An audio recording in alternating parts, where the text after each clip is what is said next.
Beyond hands where nothing is hidden. We talking so get in. Listen. Beyond hands where nothing is hidden. We talking so get in. Listen. Mary, blah, blah. Show. Mary, blah, blah. Show. Beyond hands where nothing is hidden. We talking so get in. Listen. Beyond hands where nothing is hidden. We talking so get in. Listen. Mary, blah, blah. Show. Mary, blah, blah. Show. Welcome to The Unhinged, a Mary Bly show. Trigger warning. Today's topic, child sexual abuse. Many children wait to report or never report sexual abuse. 1 in 5 girls and 1 in 20 boys are victims of sexual abuse, and the ones most vulnerable are between the ages of 7 and 13. Most sexual abuse offenders know their victims, and approximately 30% are relatives of the child, and 60% are other acquaintances such as friends of the family, babysitters, or neighbors, and 10% are strangers. For help, call the National Child Abuse Hotline at 1-800-422-4453 or the Sexual Assault Hotline at 1-800-656-4673. I'm your host, Mary Bly, and I am 1 in 5. Today's guest is Italia. Italia is a mother of 4, a Sam Houston graduate, a true crime junkie. She also was a guest on Richard Linklater's recent HBO documentary, God Save Texas. She's pro-choice, a member of the LGBTQI community, an activist, and a sexual assault survivor. And she's here to talk about her story. Welcome to the show. Thank you so much. Thank you for having me on here today. I'm glad you're here because we have a lot to talk about. I haven't seen you in a while. So how have you been? Yeah, it's been a while. I've been good. Life has ups and downs. So, you know how that is. Sure, for sure. So I invited you on because you do have a story that you're willing to share. And for those out there, this is going to be a trigger warning as we are going to be talking about sexual abuse as a child. So if now's the time, if you guys do not want to go forward, y'all can hop off and not listen. But I can relate to Italia's story. So I want Italia to go ahead and, start with when you were, because this happened when you were a child, right? Well, I was a little bit older. I was it's still a child. I was 13, but Okay. yeah. So that was actually, I've had 2 instances where I've been, one as a child and then one as an adult. Okay. So take me back to when you were younger and how life was for you as a child before this incident happened. Well, I grew up in a traditional, first generation household. My parents were immigrated from Mexico. And so, I had a pretty traditional upbringing. My parents, had a lot of, they were very protective. So we didn't have a lot of, permissions to go anywhere. Typical, you can go hang out with family because everything's safe there. Right. And so, there was some domestic violence growing up. My dad was pretty abusive towards my mom, towards me, and, my other 2 siblings didn't get it as much as I did. And so it was kind of rough, growing up, but, I made it, now, my parents worked a lot. So, I was kind of raised by my grandparents for a bit, babysitters. I didn't have I didn't have my parents, not that my parents weren't loving, but they didn't show it, the way that, the way that parents show their love now. The way that you parent now is different, right? From the way that our parents parented us. So I had that. I always kind of felt like I was like looking for that like fatherly love, that I didn't get from my dad. And so as I got older, I started rebelling a little bit. Once you get to your preteen years, boyfriends, started at about 11 years old. And then at 12, I met my husband. And, we met in intermediate school. And we didn't actually we started dating when we were in sixth grade. So it's Wow. pretty much, has been, us two for since then. And I think about when I was about 13 years old, that's really when I kind of felt like I was fed up with the abuse at home. And so I started running away a lot. At that time, I would either run away to my friend's house, try to stay with her, but it didn't always work that way because somehow my parents always, got in communication with me and I ended up back home. And then the incident. So when I actually, went through this abuse, I actually was spending I had ran away again, but this time to my boyfriend, now my husband's house. And I was about 13 years old. And in his house, like he has like four brothers, so it's nothing but boys at the house, no females. The only females that were there were his aunt and his mom. But mom would go travel to Mexico back and forth a lot. And so that summer I had run away, and I had made my mind up. I was like, I'm gonna stay here with my husband, my boyfriend. Yeah. And I remember it was that night. When you go through something so traumatic, you always remember specific details, right? Like You do. where you were, smells, things like that. And so I remember that day, he had an uncle that was I think he was about 15 years old. So he was like 2 to 3 years older than me. Mhm.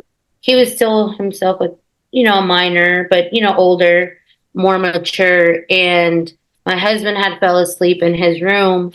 And I remember I was in the room and I went out because the World Cup was playing that summer, and it was when the games were like the time difference. I think it was in Europe or something. So you would watch the games around like 1 or 2 in the morning. Right. So I was up that late, and I went out. Tried to go out into the living room, and as I went out, he was in the room, and I remember him just stopping in front of the door, and I was wearing a shirt and shorts and stuff. I wasn't wearing anything revealing, just normal. Like you're gonna go to bed, right? You're just hanging out, you're chilling at your house. Yeah. And when he stopped me, I froze because, your fight or flight instincts, right, kick in. And mine has always been to freeze. I freeze in situations like this. And that was the first time that it happened. So I froze.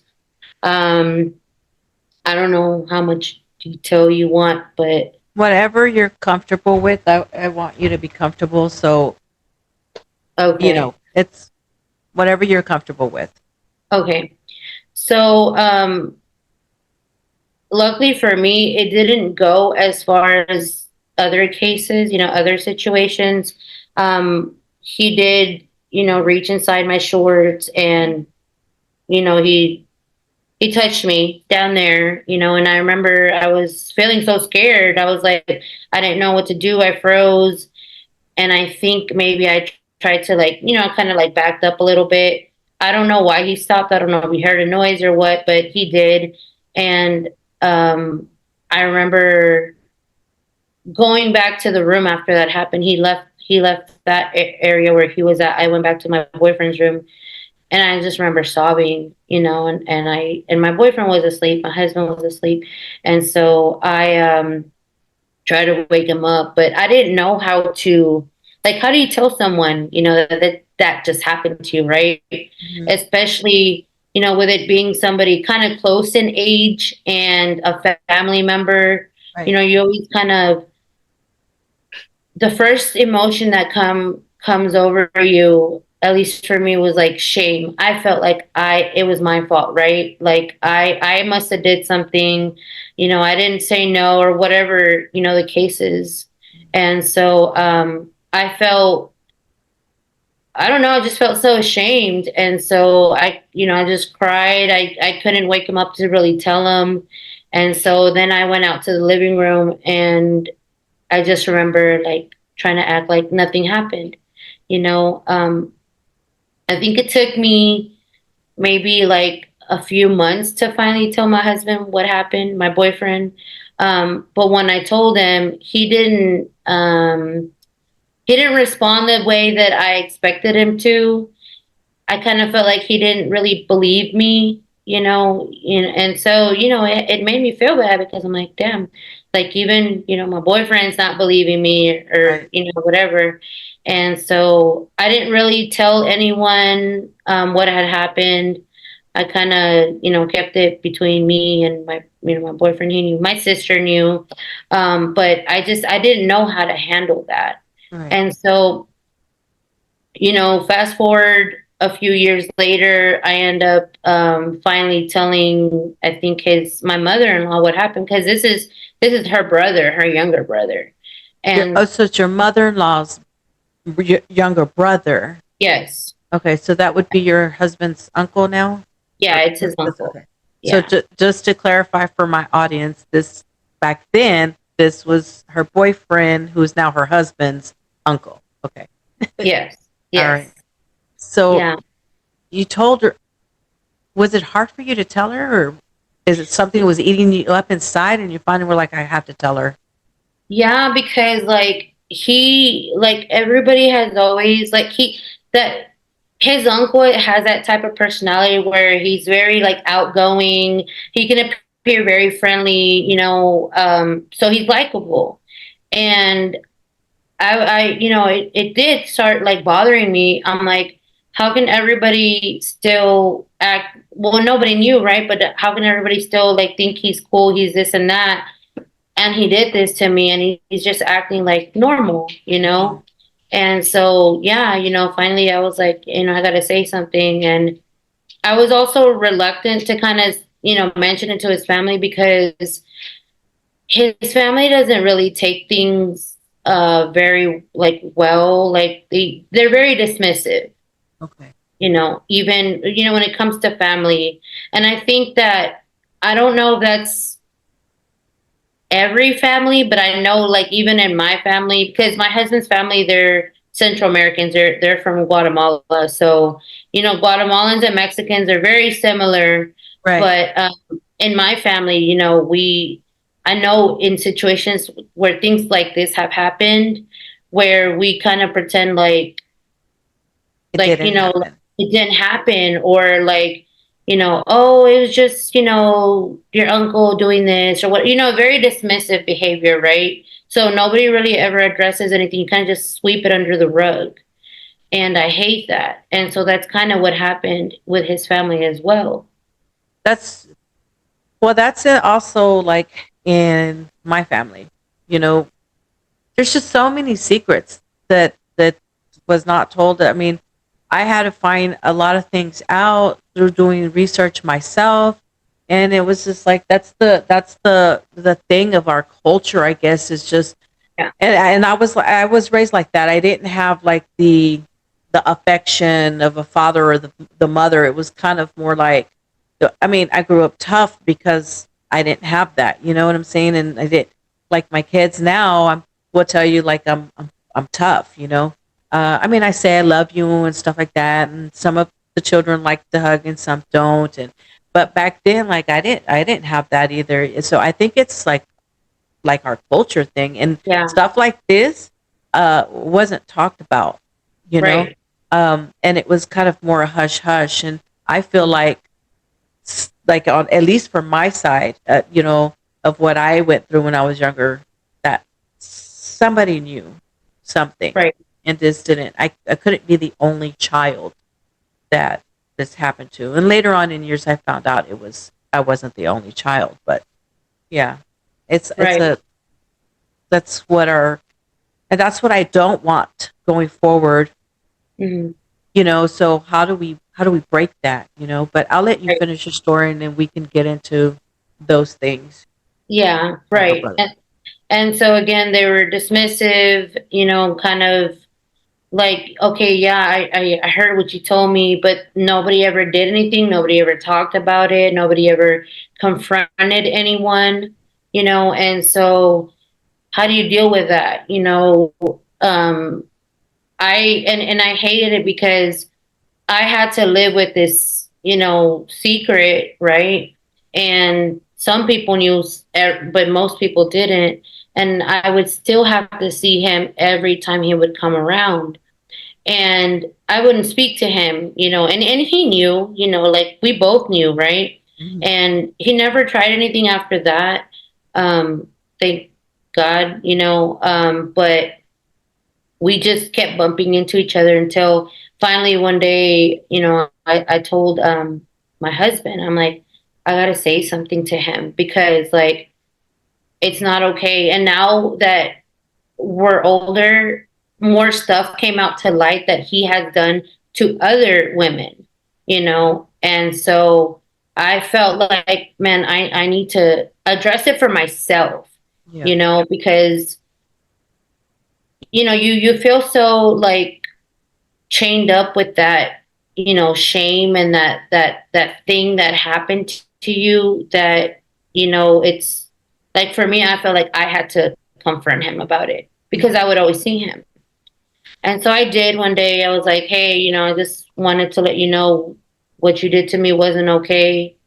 I forgive you basically, but yeah, it's, I basically confronted him about it. And he was like, he didn't dismiss it. He was like, I'm sorry, and basically that was it.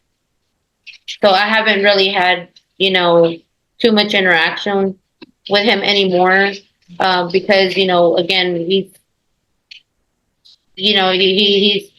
continued a pattern. And so, he's gotten himself into other trouble. But, um, I was just always so fearful too because, he had kids, and I'm like, you never know, like, just because you do it to a family member doesn't mean you can't do it to your own kid. No, Right. I don't know if you remember Mary, but I've also worked as a investigator for CPS in a sexual abuse unit. So when I got into that line of work, like, it really opened up my eyes even more, as to the stuff that happens every single day, Right. and we all know about it, we hear about it, but nobody ever does anything about it. Right. So let me go back to like when you forgave him. You forgave him because I'm guessing you forgave him because and you tell me if I'm wrong, because it was more for your sanity, for your mental health, for you to move on. Is that Yes. why? Yeah, Yeah. exactly. Yeah. I had a coworker, and she was young, and she's was 20, about 23, no more than 25 at the time. And her Mhm. father had did that to her for a long time, and he was serving time in prison. And I remember I didn't get it then. I get it now. I didn't get it then. But Mhm. she said, I forgive my dad. I still love my dad, and I forgive him. And I didn't understand that until later on, when I realized if you don't if you don't forgive, you're still chained, and you're Right. you're dealing with those demons, and it's more for peace. So I just wanted to make sure that's Right. was for more peace of for your mental status, for you to be able to move on and say, yes, this is what happened, but for my sanity, oh, look at your baby. For my Sorry. sanity, no, that's he's beautiful. She or he? She. She's beautiful. No, but for my sanity, I have to be able to forgive in order to move Yeah. on. This can't be the thing that defines me and chains me down for the rest of my life, right? Right. Yeah. Exactly. Yeah. So I was pulling some numbers. I was shocked, really, because 1 in 5 girls Yeah. and 1 in 20 boys that are victims of sexual abuse.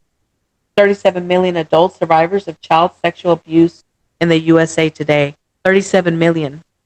And that's That's just numbers that were reported. right. So that's not even an accurate number. It's just reported cases, right? As a CPS worker back then, like I thought that at one point I wanted to get in that, but I just don't know that I could handle that. How were you able to go through that and handle that? Honestly, I didn't think it was going to affect me going in. I'm a very like emotional person, so I'm very like empathetic towards others. I could feel, like people's emotions and stuff. And so when I got into it, I remember going through my training, just being bombarded with like, because they just, you get out there and you basically, boots on the ground and you start going. There is no here, slowly introduce you to like a gentle case or something. There's nothing like that. And so I remember my coworkers, the first case that I got to sit in, I was really emotional. I started crying. And I hadn't realized that it was going to bring up a lot of triggers from my childhood. And so they were like, oh, you'll get used to it, they were so nonchalant about it. And I was like, there's no way. I'm like, how do these people, I get that you've been working 10 plus years, but how do you become numb? How do you not let this affect you? I never got to find that out. It was too much for me. I only made it 8 months, and then I was like, I can't do this. I cannot help, because at that point, again, it was starting to trigger, all these different things in my life that I had been through that I didn't even realize that, I had to work through them, right? And so in a way, I'm kind of glad that I went through that experience, because it wasn't until then that I really was able to get my mental health on track and really, try to do something about it. So you said there was another incident. Yes. So, and this is where, like, as a sexual assault survivor, right? You're like, okay, it happened to you once, but how does it happen to you a second time? Like, you feel so foolish. But it's very common, for a person to get reassaulted. I don't know the statistics on that, but I know it's very common. And so this actually had happened to me when I was in college a few years back.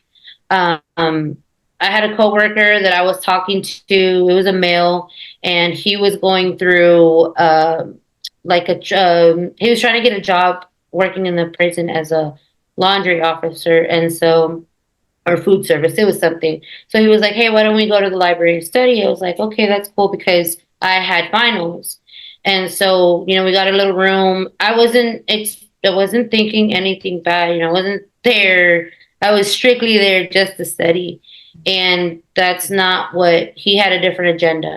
So when we got in the room, like, he started to, touch me. He started with like touching me on my thigh. And again, I freeze. I don't know how to react at that moment. And so I froze when he touched my thigh. I didn't say anything. I didn't move his hand. But that didn't mean that I wanted him to do that. I just Right. didn't know how to react. And so he ended up grabbing me and like forcefully kissing me and like touching me, and where I didn't allow him to. I didn't say, hey, none of that. And so it really freaked me out after all that happened. And that time I did get smart. And I did end up, contacting the police. As soon as it happened, I went to my girlfriend's apartment. I told her what happened. I'm in tears bawling, and I'm like, I gotta call the cops. And so I did make a report. Unfortunately, our lovely justice system That's what I was prevailed. thinking too. Yeah. Yeah. So he got no, he got let off. The case was dismissed. He never got in trouble for anything that he did. And so, it made me really angry, and with him, a few months later, I remember he tried to reach out through Facebook, and I think he sent me a message through, yeah, Messenger, and he was like, "Hey, I just wanted to let you know, that I'm a different man. I changed, and I'm sorry for what I did." And I was like, "No, like I didn't respond to that because I'm like, you think that you messaging me is gonna make it okay, you know, or like make me feel any better? Like, you know, like be serious, you know." So with in that aspect, you know, with the first incident that, you know, I just mentioned, I was able to forgive him, but this second one, I have not been able to. I'm not gonna lie. I'm still, I think because it's still kind of recent, even though it happened, I think it happened about 4 or 5 years ago. I'm still dealing with it. You know, I'm still trying to, I think the way that I am now is like I kind of don't want to think about it, so I kind of like put it on the back burner, and I'm not dealing with it, so I don't have, you know, so I don't have to deal with all those emotions. But I know I need to. Right. No, I get it. Because so when I was young, my mother's boyfriend at the time, you know, did things to me, and it went on for a while. And I think what people don't understand, if they have not been through what you have been through and what I have been through, it's it's not because it's just lack of education. They, for them, Yeah. why didn't you say anything? Why didn't you like leave or do something? But you have to remember when you're like young in that age, and so I have this um when you're in that moment, you're a child. You're 13. I'm like 9, and Mhm. you don't know what's happening. And like you, I was more like ashamed and afraid. Like, wait, this isn't right. This feels ugly. Yeah. But the thing is that they don't understand. It's hard to, you don't know you're a child. Like, we weren't taught how to handle those things. I Right. I wasn't taught. Like, that was something that was not, there was no education on that in school. There was, our parents were not, I'm like in mid 50s, so my mom's older, so there was no education for her when she, back to tell us, to show us as kids, to tell us, hey, this is this, right? So it's not easy to say, it's not easy to get up and walk away. There's a thing of fear, is a huge fear, right? Right. Of what is happening here. For me, it was more like, it was like a grooming thing. And then it became more like, there is there is such a thing as Stockholm syndrome, and that is real. Yeah. Stockholm syndrome. So if you Right. guys don't know, yeah, go look that up. But it's that, and I didn't know for a long time that that's what it was until I discovered that in therapy. And there's signs that people should look for, and one of those is, all of a sudden I'm getting new things. I'm being taken to the mall every weekend. Yeah. I'm getting new shoes, and the other child isn't, but this Right. one is. Hmm. I mean, that really upsets me that there is no repercussion for people who do that. There's a lot of, I don't know the statistics either, because I just was doing a deep dive and I just got more and more like angry at the situation. But I Yeah. didn't pull statistics of how many cases get dropped because for whatever reason. I don't understand the system. Yeah. Like, help me to understand it. And if anybody out there is listening and you have an answer, or you have some kind of indication of why this happens, like, I'd be glad to have you on my show so we can talk about this, because we shouldn't be able to be afraid to say these things. And also, we want people, if this is happening to our children now, because we're older now, right? But let's say we were assaulted again. Yeah, now I know. Yeah, I'm filing charges, and if I file charges, then I expect my system, the system here, to do its job properly. And it's Right. it's like, who you're believing. You're believing the perpetrator, or you're believing the victim. Because Right. when people get let off, it's kind of, a slap in the face to the victims to be like, okay, we don't take you serious. Something, you're lying or whatever. What does that tell our kids? Yeah. What does that tell them if something were to happen to them and they see that all these people are getting let off? Yeah. There's no repercussion for it. There's no cases dropped. They get a slap on the wrist, 2 years. Yeah. Like, we need, do you agree? And when I say we need tougher laws when it comes to this, what's it going to take? Definitely. What that's what pisses me off. Me working in a prison, I get to see so many different types of people in there, for different charges, murders, pedophiles, whatever the case is, right? Mhm.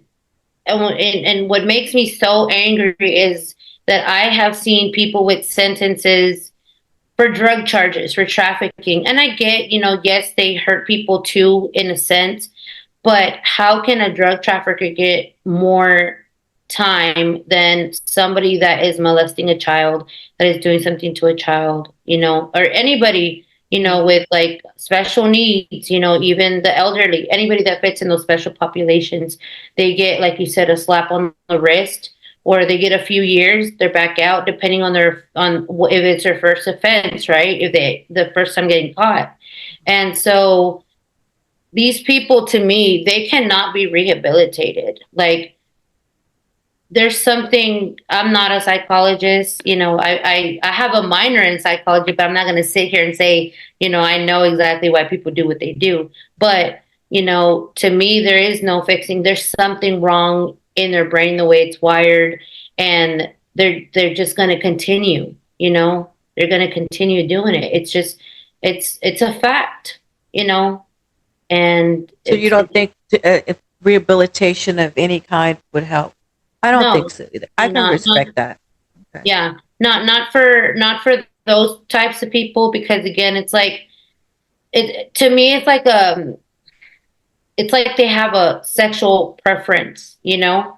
like they know, and then they're predators, they know who to look for, right? Right. Like, they know, because they know how to do this, like you said, the grooming, Right. like all types of things. So And so I did find that statistic, but going back to the family member or the friend or the person, it's 3 out of 4 who were sexually abused were victims by someone that they knew. 3 out of 4. that's terrible. Right. That's so scary, because, like you mentioned, you having kids. I know your kids are older. I have kids myself, and it just makes you think, like, I have 4 kids. That means that 3 out of my 4 kids, it's probably going to happen to them. Luckily, it has happened to one of my kids. I will tell you that.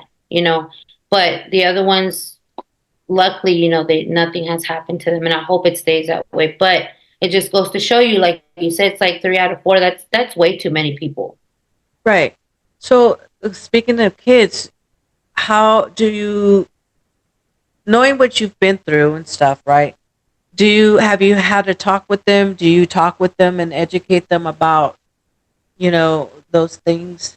Oh, Because it's definitely. a different time. Back then, like I said, it was hush hush secret, Yeah. family secrets, right? We didn't talk about those. No, no, no, Right. no, no. Shh, shh, shh. That's Yeah. what we were told, right? Yeah. So we want to break the cycle. So you talk to them and you're honest. Are you honest to are you honest with? I don't know how old they are, but I'm just wondering how you have that Yeah. conversation with them. Yeah. So my oldest, now he's 19 now, and my youngest is 11. But I've kind of always been a little too honest, and honestly, I prefer to be that way, just because my parents were not honest with me, right? And so I'm like, let me do it this way. So when they were younger, I had always talked to them, maybe when they were around 4 or 5 years old, just kind of explained, hey, like, if anybody ever tells you, this or that, or they tell you, they have a secret between, whatever the case is, I've always told them, and they've always understood that. And so there's always been education. They know that I'm always going to believe them no matter what. I've told them that. I'm like, no matter what anybody tells you, if you've been through something like this, I'm going to believe you no matter what. You're my child, you know? And I'm not saying that kids don't make stuff up, because they can. Most of the time, if they do make stuff up, it's because they're coached by a parent or somebody, whatever the situation is. But children don't lie. You Right. know, they're children. I mean, you're innocent. You don't even, when you're at that age, when you're so young, you don't even know. The real, like, what's right and wrong yet, right? Like, you're Right. still learning that. Yeah. So it's a hard subject to talk about, but yeah, Yeah. it's got to be talked about because if we keep hush hushing things, nothing will ever get done. They won't have the education. How do you handle knowing that one of your child has been through what you've been through? Like, how do you cope? Like, how have you healed? What are y'all? What are y'all doing to heal? Well, so when we went through this, like, this happened to him when he was about 7 years old, and it was with another family member, same sex, basically very similar in age, 1 year gap. I didn't find out about it until maybe when he was in high school, I want to say, late middle school, high school. And I always knew, as a mommy, you have intuition, right? Like, I always knew something was up, Mhm. but I can never get it out of him. Like, he's always been like a tough nut to crack. And so when we found out about it, it wasn't like he spilled all his guts out. It was like, this happened. He didn't want to give details or anything. So it was very hard to try to help him in that situation. And I, as a parent, I felt like a complete failure because, when you're a victim, you don't, you know what it feels like. You don't want anybody to go through that, let alone your children. Right. And so I felt like a major failure. And I was like, oh my God, I couldn't even protect my own son. Right. But this happened under circumstances where he was left in the care of a family member, and so I'm like, well, this family member, I trust them, and I know they're going to keep an eye on them, and that wasn't the case, and so that's how it happened, and so I had trouble, after that. I had a lot of resentment towards this person, and I blame them, because again, like, I trusted you, right? And this happened under your watch. And, granted, it could happen under anybody's watch, but still, like, Well, you trust your family. You don't think it's your family, your bloodline. You don't think that grandparents or brothers or aunts or are gonna cousins are gonna do any of this because they're family. So right. it's an ultimate. I mean, it's a betrayal of any kind. And then when you think that your children are safe with family members, and your family member turns out to be the predator, Yeah. that's really hard. Yeah, So it is. how are y'all doing with that Um, now? we're doing way better now. I know there's, they've talked about it, my son and, this other person, and my son went through therapy for a while. He's kind of always, that's one thing that, my parents didn't do for us, right, growing Right. up, because, back then, again, it was different. Mental health wasn't even a thing, right? Correct. And so I always wanted to be different. So I've always had my kids in therapy, not just for, like, traumatic events, but just it's good to talk to someone, Mhm. because people go through all types of things. So it's good to have somebody there to help you navigate your feelings. And so, he's been doing a lot better. I don't know where he's at, like, mentally, because we haven't really talked about it. He's a boy. So, men are Right. a little bit different. They're Right. very reserved. They don't really like to talk about their feelings. So, that's kind of where we're at right now. Okay. But do let them, and men are like that. Boys are like that. Men are like that. They tend to handle feelings a lot different than we do because Yeah. they want to come out to be. I don't know if it's something that's in the DNA where I'm the man. I need to take care of the household. I need to be the Yeah. strong one. I think all men are like that. Uh, 3 out of 4. It's 3 out of 4 that knew. I'll say it again. 3 out of 4 who were sexually abused were victims by someone they know. That there is a hard pill to swallow because you trust those, and most of the times it's a family member or Yeah. somebody close in the family that is looked at as a family member. You know, um, but I wanted to talk about some. I did pull some for amongst the young children. Some of the signs would be like bruising. Again, this is trigger warning. This is not an easy topic, so you know. But we need to talk about these things and bring awareness to this. We can't just push this under the rug anymore, and there need to be tougher laws. Right. But there's a lot that as a whole we need to fix. Okay. But some of the symptoms in younger children or signs would be bleeding and bruising, blood on the sheets or on their underwear, and of course STIs. The behavioral signs would be for childhood in childhood would be that they have accidents on themselves, bedwetting in children that are fully trained. They exhibit adult-like sexual behaviors, language, or they're mimicking with. I'm gonna say it. This is a hard topic for my viewers and audience out there, but I'm gonna say this, uh, especially with toys and animals. Okay, thumb sucking, increased clinginess to the mom, to the parent, mom or dad. They exhibit adult-like sexual behaviors. I said that already. Um, but then they get to the point when it's time to, like, for example, when you want to remove the clothes when it's time for a bath, right? Yeah. And they get a little, reserved and a little maybe skittish about that. Those are signs. Of course, there's a lot more signs too, and I feel like even if I've missed stuff, okay, so sleep problems, bad dreams, um, and again, going back to what I said when I was getting toys and I was getting shoes and I was getting clothes weekly and I was being taken to the mall weekly. Those are signs too, so for people to look out for. Intense fear of certain people. Uh, I can tell you that for me, every time this guy came around, I was always fearful, but yet I still went, to the Yeah. store. I mean, from the time I was like 9 to like 13 until I ran away from home. And then we get into the teens, running away from home, uh, doing, drinking, doing drugs, getting pregnant early. Those are all, signs too. Yeah. Um, what do you do? You've forgiven, and I know that you're not at a point yet to forgive the other person. Uh, but mental wise, you're doing good. You're able to cope and Yeah. Yeah, good. I'm definitely. glad.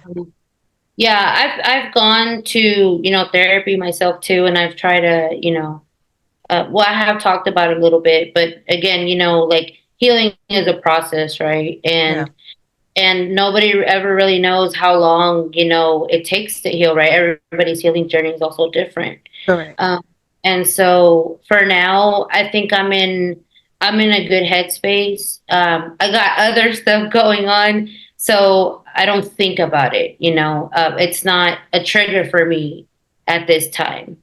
Okay.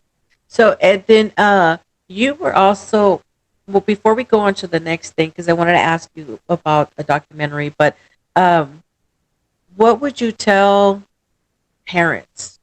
Yeah, I definitely want to tell parents, like as you mentioned, look for signs. You know your child, right? You see them every day. You put them to bed. You take them to school.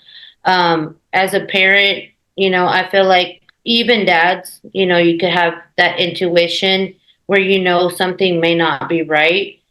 Just ask, talk to your child, come to them as a friend. You definitely want to, make them feel like they trust you because, if they've already been through something like this, they don't trust anyone, Right. you know, it can be hard even to open up to parents, right? And so, talk to your child, you know, if you know something's wrong, maybe, you know, get get them into therapy. You know, that's also a great way to find out if something has happened, because even if they're young, like I told you, I had my kids in therapy since they were little, and there's play therapy. You know, there's all kinds of different ways to get a child to talk without making them feel like you're questioning them, you know, and definitely be vigilant of who your child is with. You know, I would do research, because especially if you're letting them go out with friends, you know, as they get older, you might let them go hang out with a friend, you know. I'm always kind of um I'm a very overprotective now of my children, right, after all of this has happened.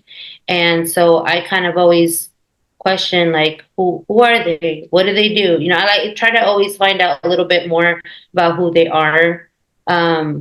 And I mean, like I said, just, you know, be there for them, you know, just really try to find a way. And then if something has happened, don't just sweep it under the rug. Don't just say, okay, well, you know, we'll talk about this when you're ready. Oh, we'll move forward when you're ready. Nobody is ever really ready, especially when they're a child. So you take those steps. You know, you do everything in your power to make sure that at the end of the day, you know, you say you have tried to get your child help.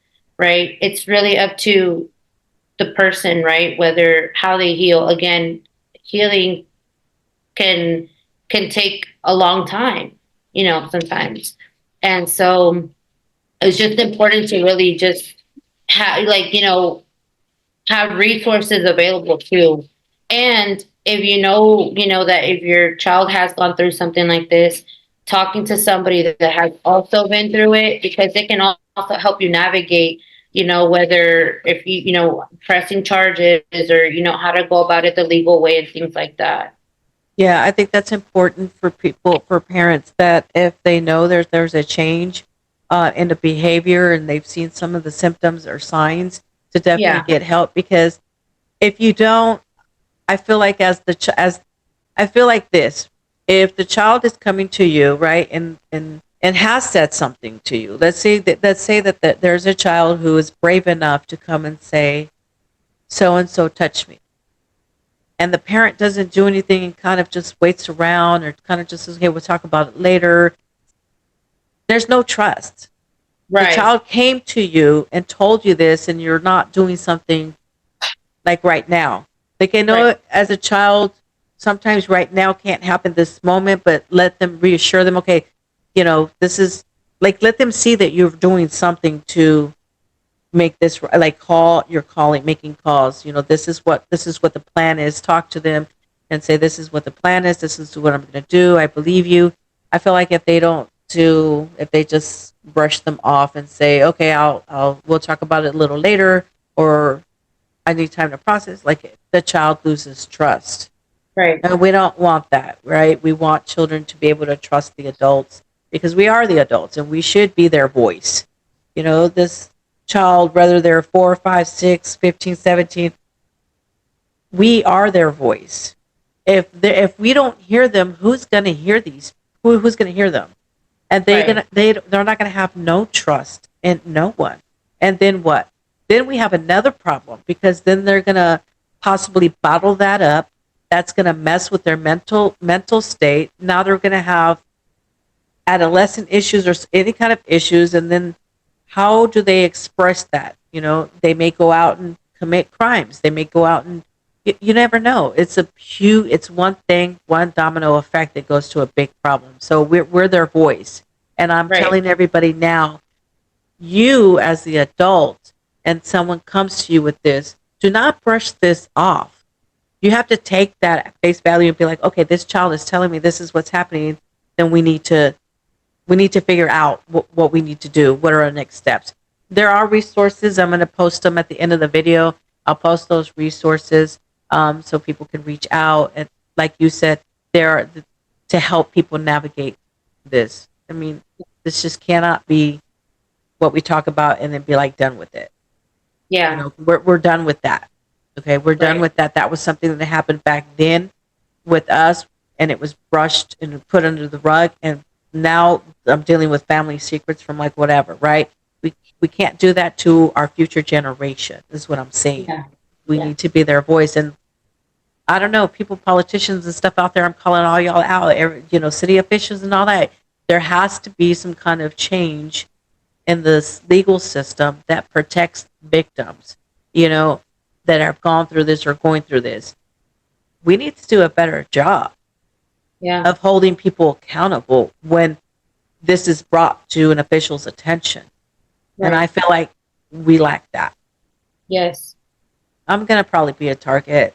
I may need to cut this part out, but it's true. We Oh see it all the yeah. time. Yeah. You know, I've seen, I was looking today and I was trying to find statistics, and there was something that happened last year, and I can't really get into all of that because I don't remember it. But bottom line was there was a victim, a young child, and the case got dropped. I didn't read into it as to why, but right now it's innocent until proven guilty for the perpetrator. Yeah. But what about the victim? Right. If I'm telling you this is what happened, you know what I'm saying? You're not going to believe me. You're going Yeah. to first be like, okay, let me see if your story is factual. Right. It's so, I'm going to hold my tongue, but you know, it's just wrong. I'm sorry. Yeah. No, no, you're right. No, you're absolutely right. It's really disgusting the way that we make these victims feel, making them go, even like, like you said, cases getting dismissed, right? You're going through the process, you're going through trial, boom, case dismissed. How does this victim feel now? Like Like there's no everybody's trust. against them. Like they're lying. Like Yeah, they're making this up. yeah, That's what it's going to make them feel like. And then they're not going to want to open up to anybody anymore with right. anything. Like, you know, I mean, I don't know. Some people can deal with it differently than others. I'm Mhm. just, you know, I don't know. I'm just saying. But I'm glad you're in a good headspace with everything. I'm glad that you're able to work things out, that your son is doing good and he's done the therapy and he's going to therapy and he's healing, that y'all are all healing. um, but you were in a documentary, God Save Texas, right? Yes. Yeah, you want to tell people what that documentary is about and where they could possibly go and see that? Yeah, so we actually started film or they started filming back in 2020, but COVID happened, everything had to get postponed and all this other stuff. So it finally got wrapped up last year, and they this documentary actually made it to the Sundance Film Festival. So it was featured there, and then it was premiered on HBO Max. So you can watch it on HBO Max, available for streaming. And I want to say, I think it came out in March. So it's been out for a little while, but basically, I'm on the first episode, to just kind of going through the prison system. Richard Linklater is the director, and he's made a few movies like Dazed and Confused and like Boyhood and stuff. So he's great, and he's really cool to work with. I really enjoyed interacting with him. And so my part was just a little bit on, again, like I work in corrections. I work at in a male prison, a maximum security prison out in Lovelady. And at the time, back when we were filming, it was still known as Eastham Prison. Okay. And so, just a little backstory. I'm getting a little sidetracked, sorry, but a little backstory about the prison that I work at. That's actually where Bonnie and Clyde had their little shindig there. That's where she busted him out, and Clyde Barrow was doing his time there. Okay. And so, anyway, so now the prison has changed. They changed names because it used to be a plantation. And we know a lot of the prisons here in Texas, that's what they were before, Right. slaves were incarcerated and they did, I forgot what they call them, but chain work basically, Oh, right? yes. Okay. Yeah. And so they changed the name to Wainwright now, Okay. because of the political stuff behind it. But in the prison, in the documentary, excuse me, we kind of talk about just what it's like working.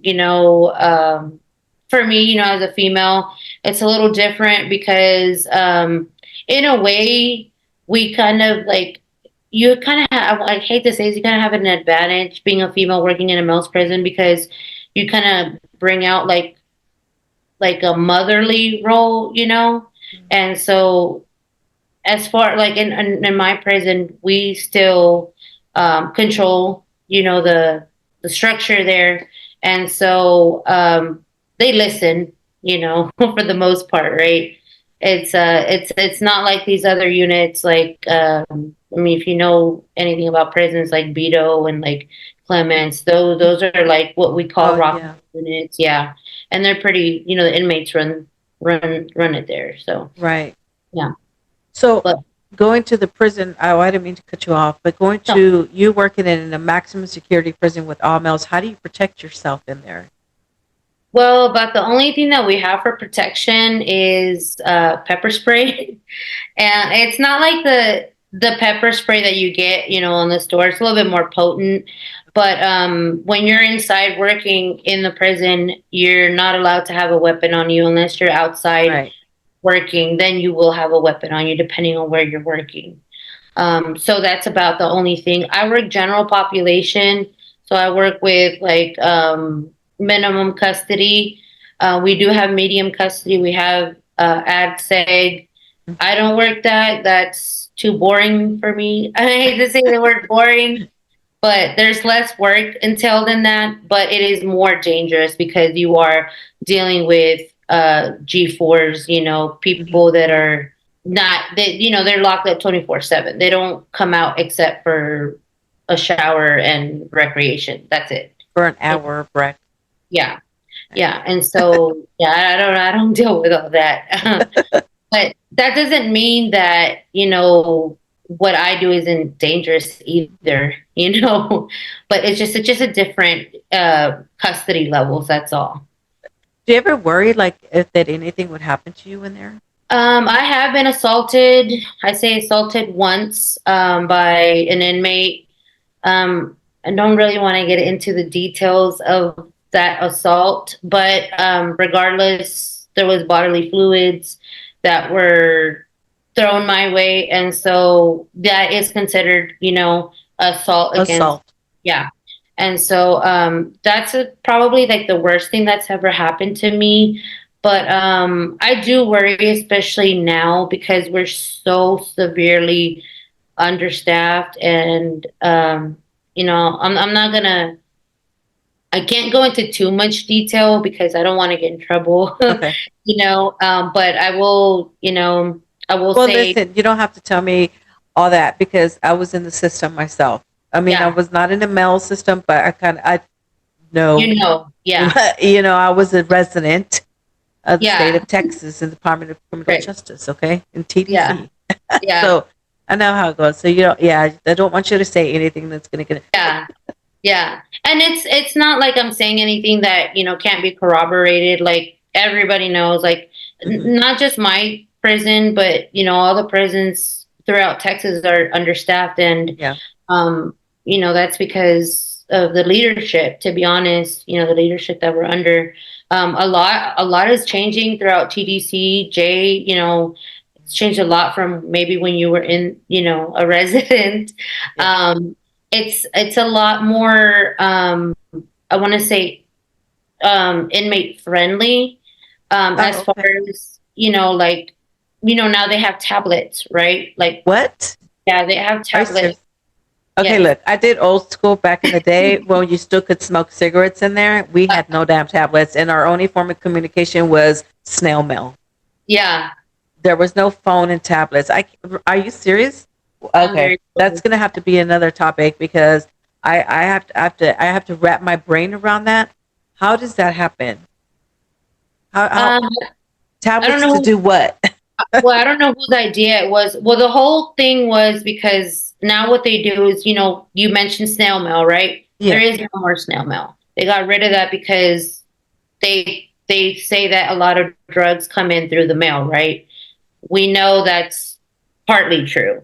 And so now they got rid of the snail mail. So now what they do is if you do end up writing a letter, they scan it. It goes to Dallas. And this is anywhere throughout Texas. It goes to Dallas, the processing center.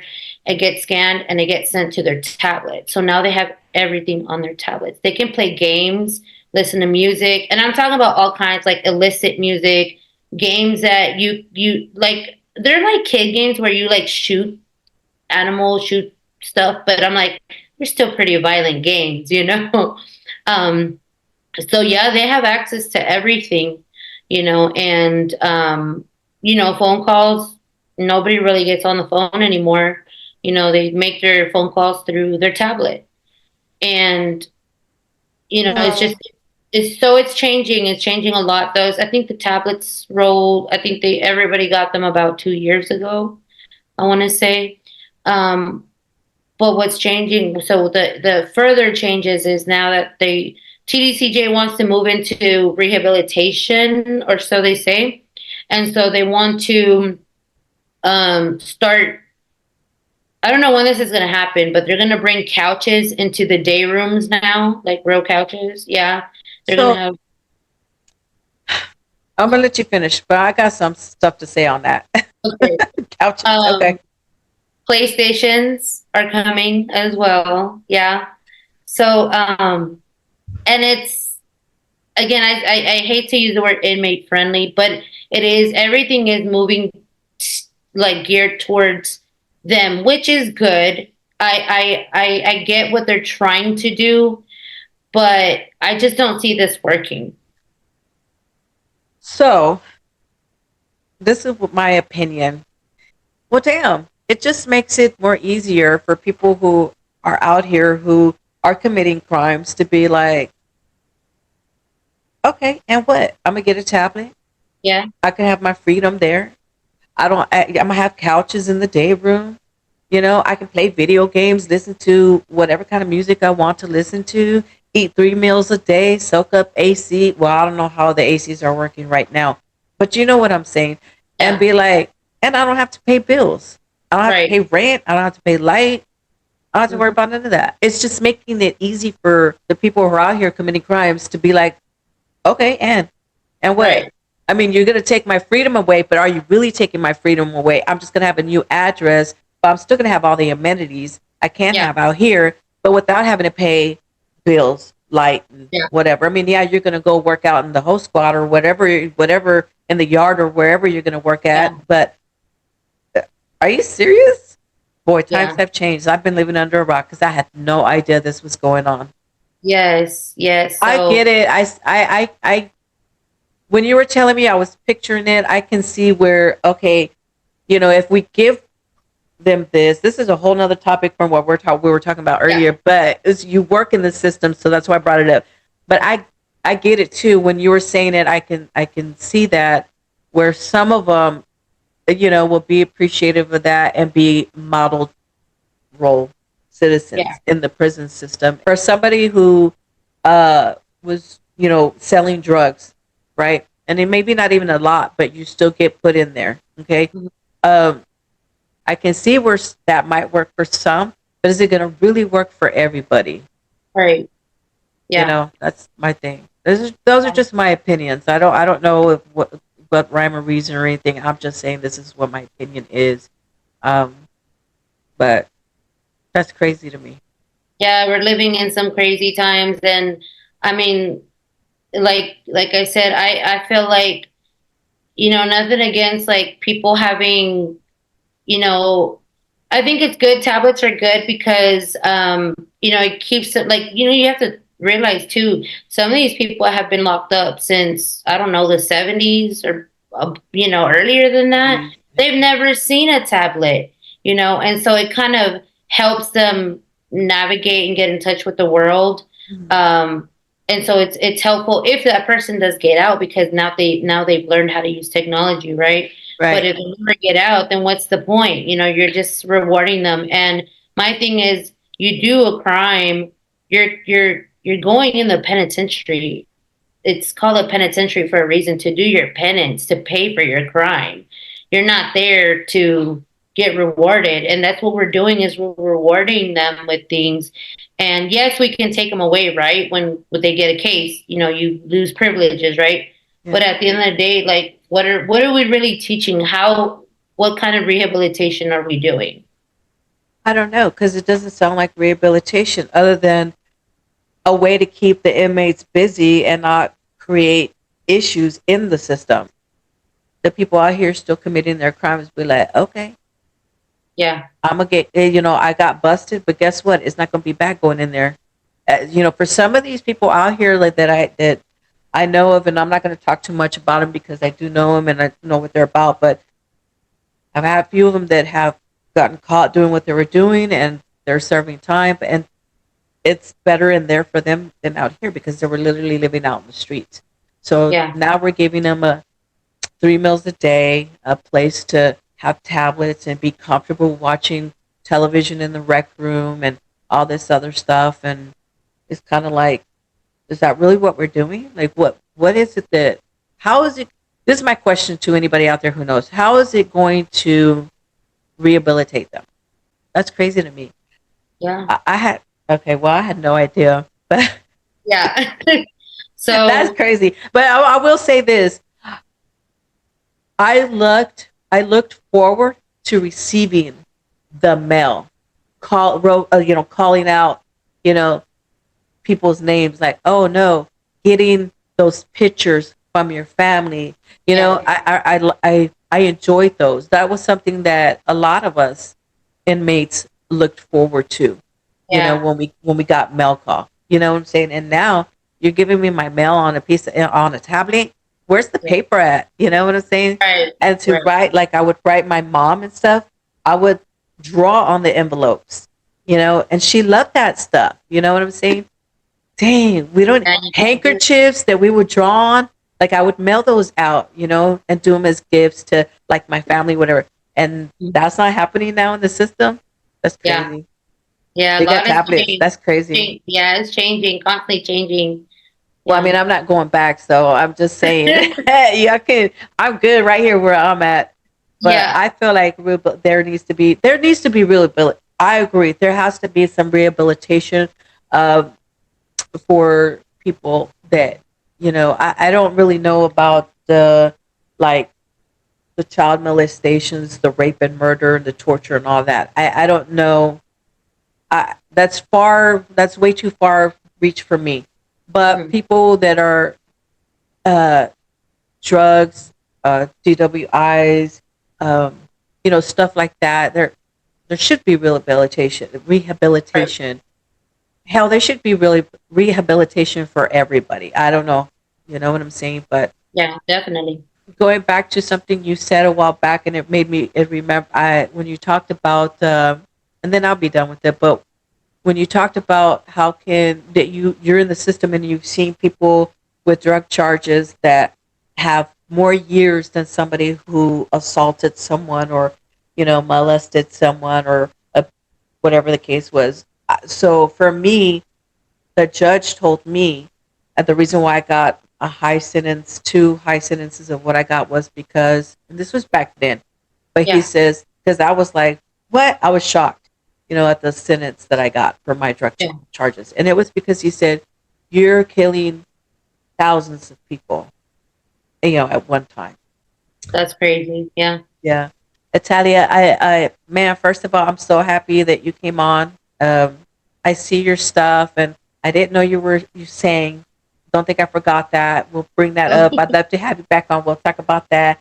Uh, I want to wish you well. I'm so glad that y'all are doing good. I've been thinking about you, and I was like, okay, I want to reach out to her and have her on here. Yeah. I knew this would be good because you did tell me, you showed me a lot of stuff, um, that it's okay to come out and say these things, that we shouldn't hide these things. We shouldn't rush it under rugged to be honest with our children about it so that we can educate them as well.